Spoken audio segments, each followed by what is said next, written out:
Movie के शुरुआत में इराक में हाडरा नाम की जगह को दिखाया जाता है। उस जगह पर रहस्यमय चीजों के लिए खुदाई किया जा रहा था और वहीं पर मैरीन नाम के फादर को दिखाया जाता है और वो भी बाकी लोगों के साथ ही खुदाई कर रहे होते हैं कि तभी उन्हें उसी मिट्टी में एक ताबीज मिलता है और वो ताबीज किसी इंसान का नहीं बल्कि एक बहुत ही खतरनाक पेजुजू का होता है। और ये पेजुजू कोई आम शैतान नहीं बल्कि वो गर्मियों के मौसम में काफी सूखापन और बारिश के दिनों में टिड्डियों का बहुत बड़ा झुंड लेकर आता है और ये टिड्डियां लाखों के झुंड में होती हैं और ये सभी टिड्डियां फसलों पर हमला करके उसे नष्ट कर देती हैं, जिसकी वजह से लोगों पर बहुत बुरा असर होने लगता है। लोग खाने पीने के लिए भूख से मरने लगते हैं और इनकी ग्रुप बहुत ही ज्यादा बढ़ती चली जाती है जो कि काफी बुरा होता है। और साथ में मैं आपको ये भी बताता चलूं कि पेजुजू का एक बहुत बड़ा दुश्मन है जिसका नाम लामेस्टू होता है और लामेस्टू कोई और नहीं बल्कि वो भी एक शैतान ही है। और लामेस्टू का काम तो और भी खतरनाक होता है,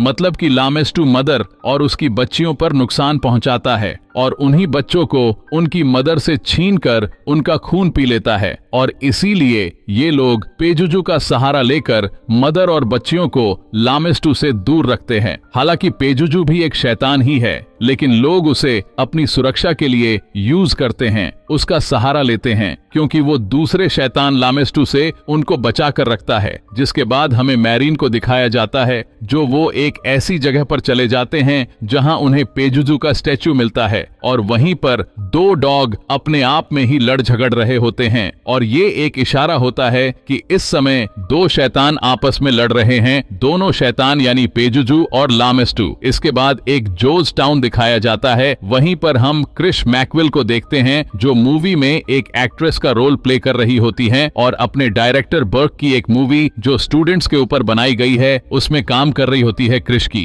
एक 12 साल की बेटी जिसका नाम रीगन होता है। क्रिश एक बहुत फेमस एक्टर होती है जिसके पास पैसों की कोई भी कमी नहीं है। अगले सीन में हम देखते हैं कि दोनों माँ और बेटी एक साथ होती है। क्रिश को अपनी बेटी की टॉय में एक औजा बोर्ड मिलता है। जब क्रिश अपनी बेटी से उस बोर्ड के बारे में पूछती है तो उसकी बेटी उसे जवाब देती है कि मैं अक्सर इससे खेलती हूँ। क्रिश उससे कहती है कि ये गेम अकेले में खेलने वाली नहीं, जिस पर वो जवाब देती है कि मैं इस गेम को अकेले में नहीं खेलती, मेरे साथ कैप्टन हाउंडी भी इस गेम को खेलते हैं। क्रिश उससे कहती है चलो अब हम दोनों इस गेम को खेलते हैं और तुम मुझे बताना कि इस गेम को कैसे खेला जाता है। और जब जैसे ही वो बोर्ड के पास जाती है तभी अचानक से वो अपनी पोजीशन को अपने आप चेंज हो जाती है। इस चीज को क्रिश मजाक में ले लेती है और मजाक में वो अपने बेटी से कहती है कि मुझे लग रहा है कि तुम मेरे साथ औजा बोर्ड नहीं खेलना चाहती। इस पर उसकी बेटी अपनी मॉम को जवाब देते हुए कहती है कि मैं नहीं बल्कि मिस्टर हाउंडी चाहते हैं कि तुम इस गेम को ना खेलो। क्रिश उसकी इस बात को सीरियस नहीं लेती है और मजाक समझती है। तभी हमें दिखाया जाता है कि क्रिश सो रही होती है और उसके पास किसी की कॉल आती है जिसकी वजह से उसकी नींद टूट जाती है और वो देखती है कि उसकी बेटी भी उसके साथ सो रही है और वो अपने बेटी से पूछती है कि तुम यहाँ पर क्यों सो रही हो और उसकी बेटी अपनी मॉम से कहती है कि मेरा बेड हिल रहा था और इसी वजह से मैं उस बेड पर नहीं सो पा रही थी तो मैं यहाँ पर आ गई। क्रिश इस बात पर ज्यादा ध्यान नहीं देती और रूम से बाहर चली जाती है। क्रिश की लॉक्ड रूम से कुछ अजीब सी आवाजें सुनाई देती है और उसे ये आवाज पहले भी सुनाई दे रही थी। वो ऊपर वाले फ्लोर पर जाकर देखती है तो उसे वहाँ पर कुछ भी नजर नहीं आता।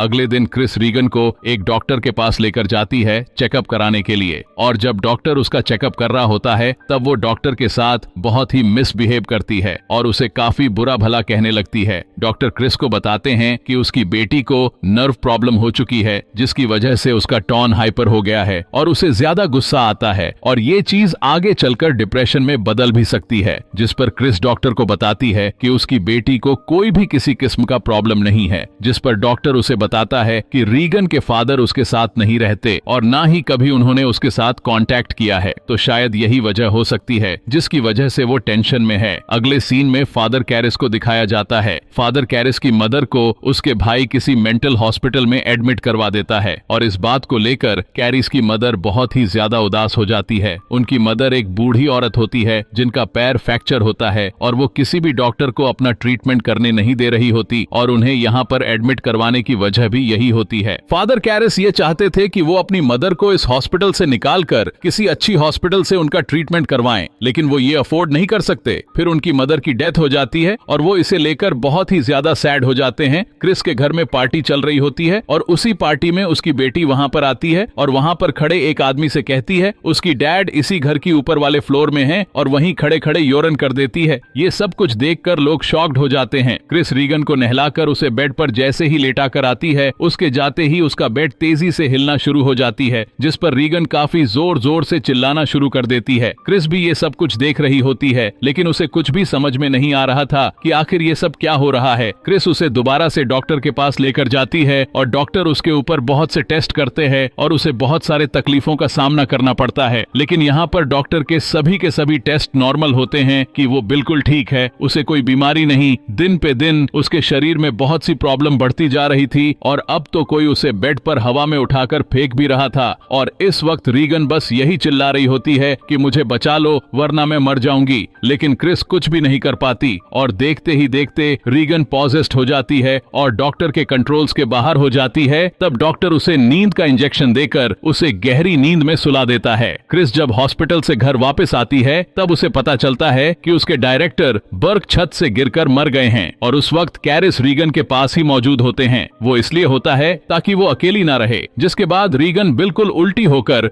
सीढ़ियों से नीचे उतर रही होती है, जो देखने में काफी डरावनी है और इसी दौरान उसके मुंह से ब्लड भी आ रहा होता है और क्रिस उसे देखकर घबरा जाती है। यहाँ पर डॉक्टर और साइकाइट्रिस्ट को कुछ भी समझ में नहीं आता कि आखिर उसे हुआ क्या है, क्योंकि उसके ऊपर वो पहले भी बहुत सारे टेस्ट कर चुके हैं। और यहाँ पर अजीब बात तो ये होती है कि उसकी टेस्ट में कोई भी किसी भी किस्म का बीमारी तो नहीं आई होती, सारे टेस्ट बिल्कुल नॉर्मल थे। इसलिए सभी लोग इकट्ठे होकर क्रिस को समझाते हैं कि वो जादू टोने वाले के पास जाए और रीगन का एग्जॉर्सिज्म करवाए। अगले सीन में हम देखते हैं कि क्रिस से मिलने विलियम आते हैं, जो कैरिस का केस हैंडल कर रहे होते हैं। वो क्रिस से उस रात के बारे में पूछते हैं और साथ में उसे ये भी बताते हैं कि बर्क की डेथ में बहुत सारे अजीब चीजें भी हुई थी और वो उसे बिल्कुल सही बताते हैं कि उसकी गर्दन पीछे की तरफ टर्न हो चुकी थी और ये बात हमें ये दर्शाती है कि उसे किसी शैतान ने ही मारा है। विलियम के वहां से जाने के बाद रीगन के रूम से बहुत ही ज्यादा चिल्लाने की आवाजें आ रही थी। क्रिस जब उसके रूम में जाकर देखती है तो वो देखकर काफी हैरान हो जाती है कि उसकी बेटी ने खुद को बहुत ज्यादा जख्मी कर लिया है और वो अपने आप को काफी बुरी तरह से जख्मी किए जा रही है। और जैसे ही क्रिस उसे रोकने के लिए आगे बढ़ती है तो वो क्रिस पर भी हमला कर देती है। इतनी ही देर में उनके सर्वेंट्स भी वहां पर पहुंच जाते हैं, लेकिन दरवाजा खुद बंद हो जाता है और रूम में रखी हुई अलमारी भी अपने आप क्रिस पर गिरने लगती है। लेकिन किसी भी तरह करके क्रिस वहां से हट जाती है और खुद को बचा लेती है। उसी वक्त उसकी बेटी अपना सर को पीछे कर लेती है, जो कि देखने में काफी अजीब लग रहा था।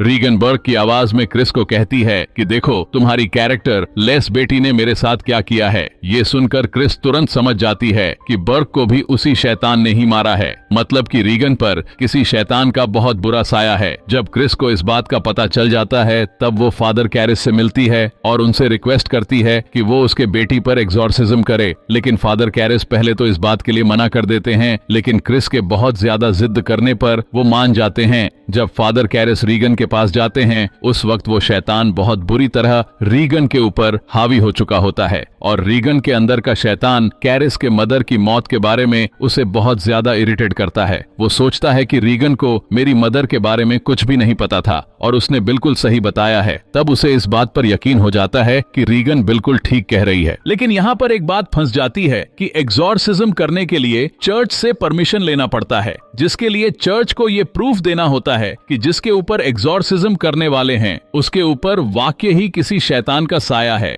रीगन की बॉडी पर हेल लिखा होता है आगे और रीगन की कुछ बातों का कैप्चर होना और क्रिस का फादर कैरिस को यह बताना कि बर्क की डेथ भी ऐसे ही हुई है। ये जानने के बाद फादर कैरिस रीगन की रिकॉर्ड की हुई आवाज को सुनते हैं और उस रिकॉर्डिंग में वो फादर मैरिन का भी नाम ले रही होती है। दूसरी तरफ फादर कैरिस चर्च से एग्जॉर्सिज्म करने की परमिशन तो ले लेते हैं, लेकिन चर्च उसके साथ, यानी जो पहले भी कोई फादर किसी पर एग्जॉर्सिज्म किया है, उन्हें साथ भेजने का डिसीजन लेते हैं और यहाँ पर चर्च फादर कैरिस के साथ फादर मैरिन को ही भेजते हैं। जब फादर मैरिन क्रिस के घर पर जाते हैं तब रीगन को चीखने की बहुत भयानक आवाज आती है। फादर मैरीन फादर कैरिस को कहते हैं कि उन्हें फौरन ही एग्जॉर्सिज्म स्टार्ट कर देना चाहिए, जिसके बाद उनका एग्जॉर्सिज्म को स्टार्ट कर दिया जाता है। जैसे जैसे एग्जॉर्सिज्म के प्रोसेस को आगे की तरफ बढ़ाया जाता है, रीगन बुरी तरह चिल्लाना शुरू कर देती है। वो चीखते हुए फादर कैरिस को बुरी तरह एब्यूज करती है और इसी के साथ ही उसकी बेड बुरी तरह मूव करना शुरू कर देती है और उनके नजरों के सामने ही उसका बेड हवा में उड़ने लगता है।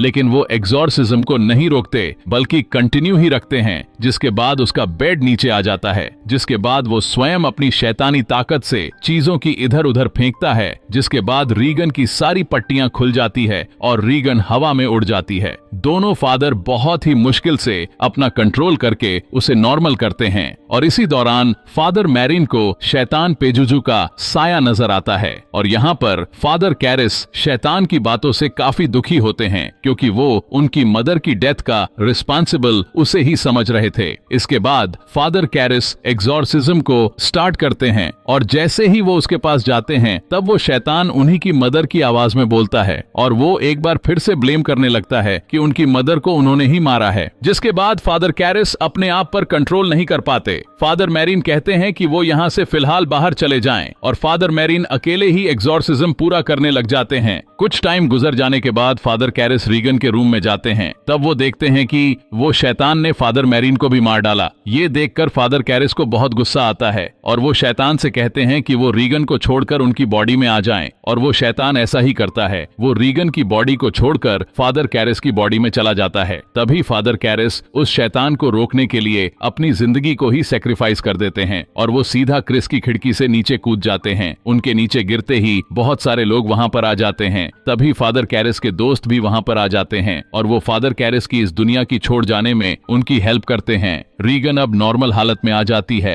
और वो अब सब कुछ भूल चुकी होती है। उसे अपनी पुरानी कोई भी बात याद नहीं होती और कुछ दिन गुजर जाने के बाद रीगन अपने मदर के साथ उस जगह को छोड़कर चली जाती है और यहीं पर यह कहानी खत्म हो जाती है।